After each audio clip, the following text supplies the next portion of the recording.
Professor Vítor Bento, bem-vindo à redação do Negócios. Agradeço o facto de ter aceitado o nosso convite para esta entrevista. Muito obrigado. Começo por perguntar-lhe que medidas é que a APB gostaria de ver inscritas no Orçamento do Estado? A APB não tem propriamente, digamos, uma proposta alternativa de orçamento, já basta, digamos, as negociações complicadas que tem que haver para gerir orçamento. Basicamente, aquilo que é importante que o orçamento assegure é ajudar a criar, suster e desenvolver condições de eficiência económica para que depois as empresas possam criar a prosperidade de que o país precisa. Essa é uma das coisas importantes. Depois que ajuda a facilitar a vida das pessoas, no fundo, portanto, que as pessoas possam ter a sua vida mais facilitada, que tenham acesso a serviços em boas condições e, portanto, isso são condições fundamentais e, no fundo, e depois que tenha a rede de proteção social mínima, no fundo, para garantir que toda a gente tem, no fundo, tem um mínimo de essência. Essas são as condições fundamentais. Depois, podíamos entrar aqui em questões de pormenores, mas neste momento é um pouco, enfim, desnecessário entrar, tendo em conta a própria circunstância política que dificulta a aprovação deste orçamento e, portanto, não somos nós também que vamos contribuir para essa complicação. Se estes princípios que eu defini forem assegurados, já vai ser muito bom para... Mas já que tocou no tema da aprovação do orçamento, tem algum receio de que possa haver problemas nesse sentido? Não, quer dizer, não...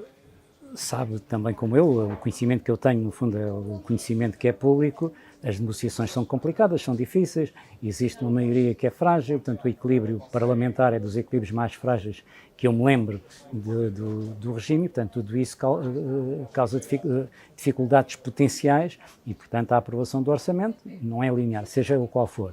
Também não é linear que orçamento é que vai sair de uma negociação complicada como esta, portanto, pode acabar por sair um orçamento mau, toda a gente a querer um orçamento bom para o seu lado, mas depois o resultado das misturas todas resultar num orçamento mau, portanto, isso são riscos que existem.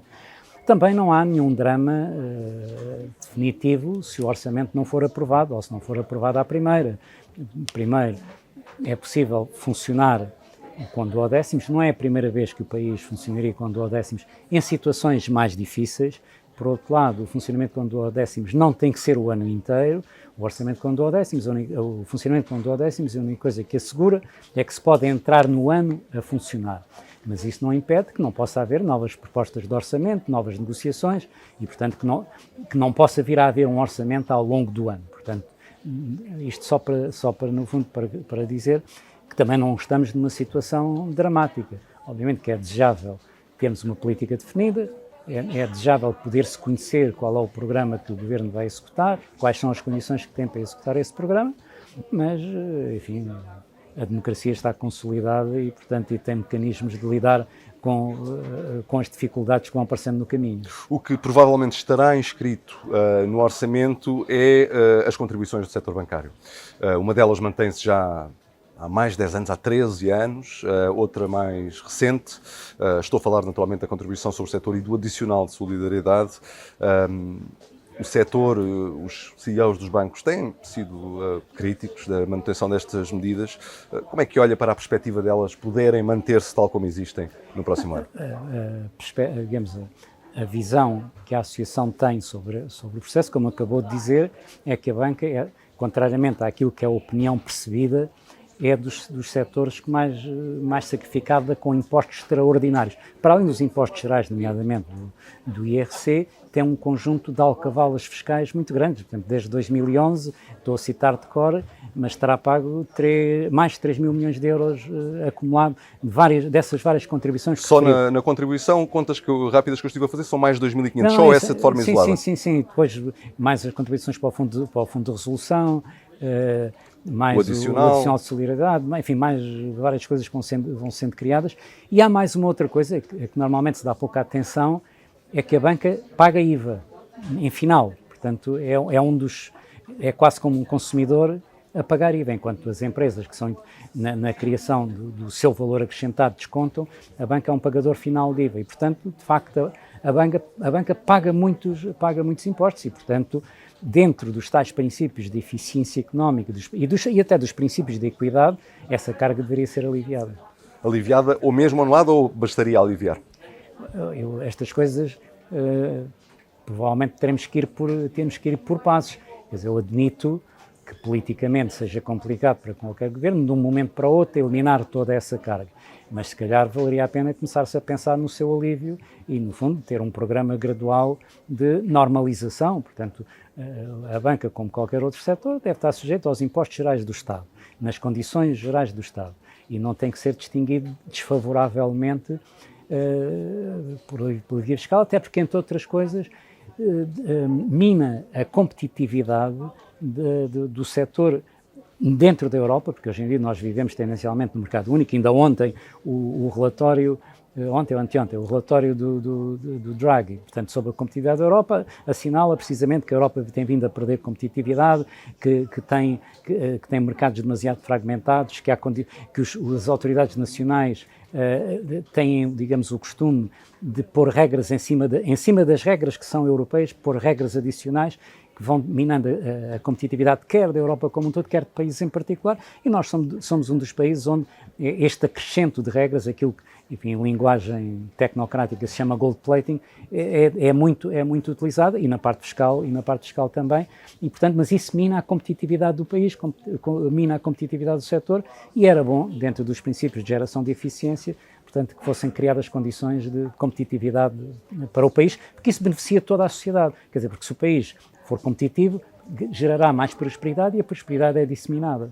A competitividade do setor pode ser afetada pela descida das taxas de juros do Banco Central Europeu, a que já começámos a assistir e que deveremos, em princípio, continuar a assistir, ou perguntando de outra forma, como é que o setor pode precaver-se contra isso? Aí não afeta a competitividade, na medida em que isso é uma regra geral para toda a zona euro. Portanto, todos os bancos na zona euro estão sujeitos a essa regra. Depois, obviamente, a composição dos balanços de cada um, quer nos países, quer de cada instituição em si, definirá a forma como cada uma é afetada nas suas condições específicas, na sua competitividade específica. Mas esse não é um fator diferenciador da competitividade.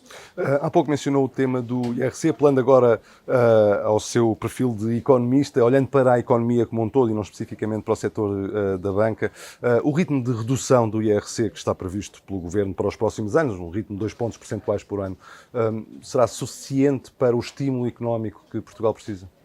Eu julgo que esse será o ritmo, provavelmente se considera que é politicamente execuível. Ir além disso, provavelmente considerar-se que é mais difícil de elicitar politicamente, e até na própria gestão das contas públicas pode ser mais difícil. Mas já agora, ainda bem que me falam no IRC, que me permite dizer, enfim, 2 ou 3 coisas que eu julgo que uma delas, pelo menos, tem sido muito omitida. É sempre muito falado, porque portanto, a queda do IRC vai beneficiar as grandes empresas, vai beneficiar as empresas instaladas e tudo mais.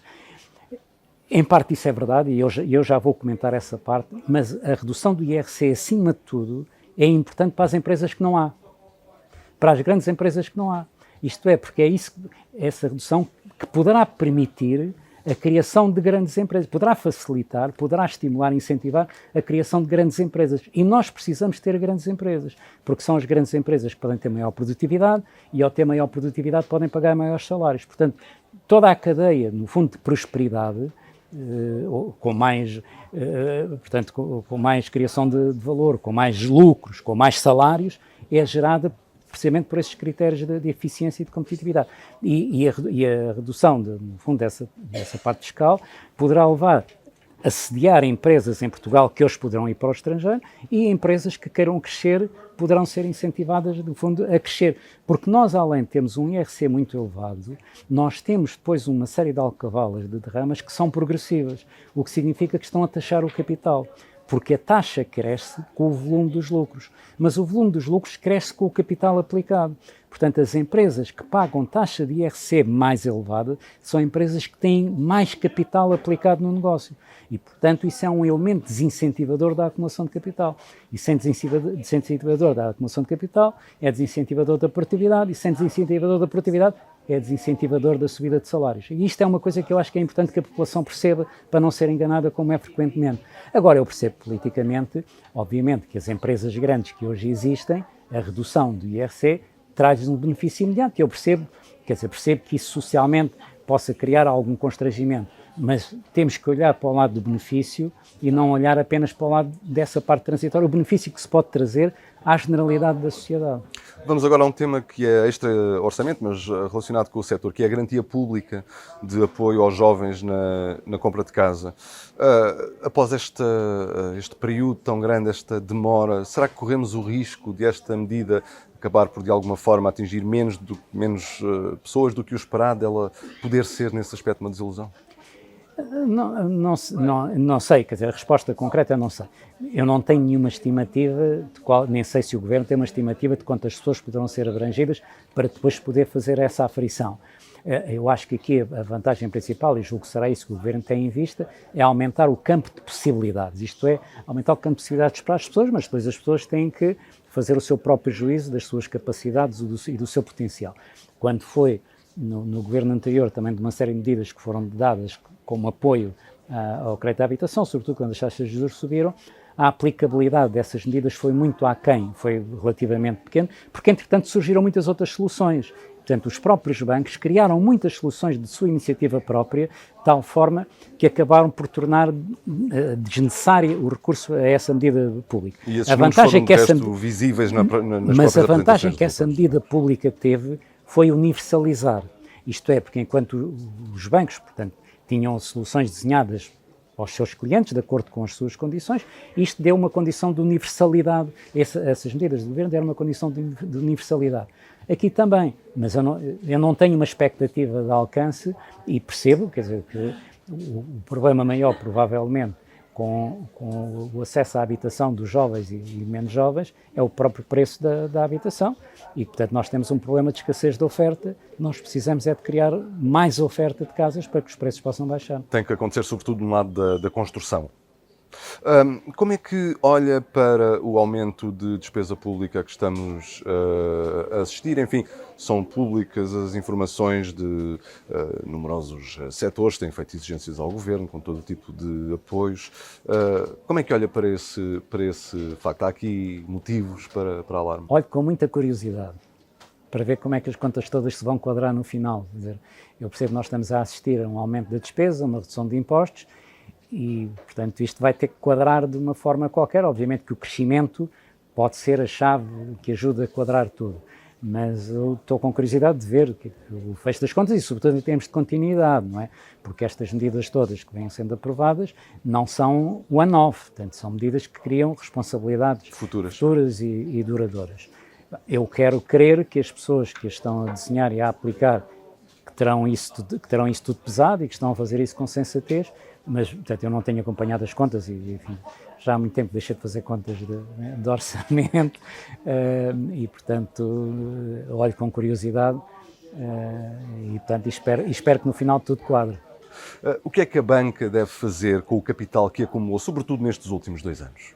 Eu aí tenho que começar por fazer um qualificativo, porque às vezes por simplicidade nós falamos de banca, mas não existe banca. Portanto, a banca é uma abstração que nós criamos, que junta instituições de um setor, mas quem opera verdadeiramente na economia são bancos individuais, e são os bancos individuais que tomam decisões individuais. Portanto, esse é o tipo de decisão que individualmente cada banco terá que tomar, cada banco fará o seu juízo. Nuns casos, provavelmente, devolverão capital aos acionistas, portanto, não precisando de ter tanto capital, será devolvido aos acionistas. Os acionistas têm sido muito sacrificados nos últimos anos. Portanto, investiram e tiveram que investir na recuperação dos bancos, mas não têm tido rendibilidade. Só este ano, um bocadinho o ano passado, e este ano é que tiveram uma rendibilidade que compensasse o custo do capital. Portanto, é a primeira vez que os acionistas estão a ser remunerados convenientemente.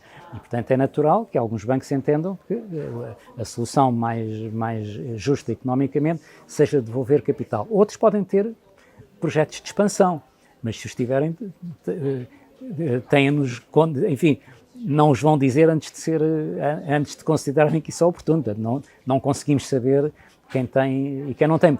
Teoricamente, as soluções são ou ter planos de expansão ou devolver capital aos acionistas. Está satisfeito, tranquilo com a estabilidade financeira em Portugal, ou há algum receio nesse sentido? Não, e portanto, como sabe, eu acompanho o setor há muitos anos, em várias funções e com vários chapéus. Eu pergunto isto pelo motivo evidente que há um dos grandes bancos que pode no futuro mudar de mãos. Não, tem razão. Quer dizer, hoje em dia o setor está capitalizado, tem balanços robustos e tem tudo isso, e até nem sei se não haverá já algum excesso de capital no próprio setor, não sei, portanto cada um saberá de si, mas isto às vezes, o pêndulo às vezes vai de um lado ao outro. Portanto, desse ponto de vista, estou tranquilo e acho que a sociedade deve estar tranquila. Agora, obviamente, pode sempre haver uma crise grande, financeira, internacional, económica, que altera os parâmetros de aflição. Mas, seguramente, a banca hoje está numa situação de segurança muito mais sólida do que estava quando foi a grande crise financeira internacional. Começa logo pelos gastos de capital. Portanto, os gastos de capital hoje são muitíssimo mais elevados do que eram nessa altura. E depois, enfim, quer a qualidade do crédito, do crédito que está nos balanços e tudo mais, tudo isso obviamente é hoje muito mais sólido do que era nesses anos.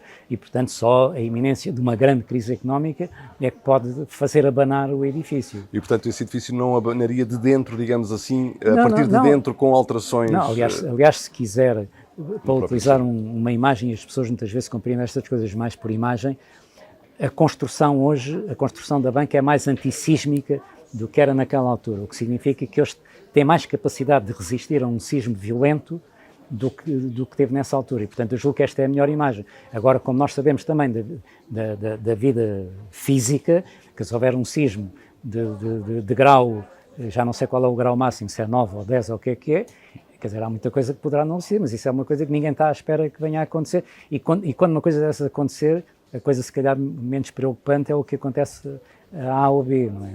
Mas, portanto, e para que esta divagação não seja mal interpretada, o sistema está sólido e, portanto, a construção é antissísmica. Para finalizarmos, pergunto-lhe, tendo em conta que, como eu já de resto mencionei, no futuro, um futuro que ainda não sabemos quando vai acontecer, mas que no futuro o novo banco poderá mudar de mãos, faria sentido pensar numa consolidação no setor bancário português?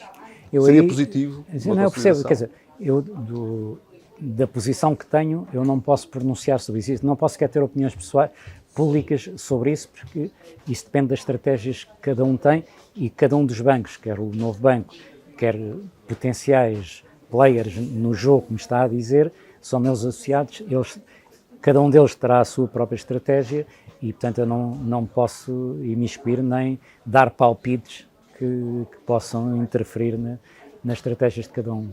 Professor Vítor Bento, muito obrigado. Um gosto é meu. Obrigado também.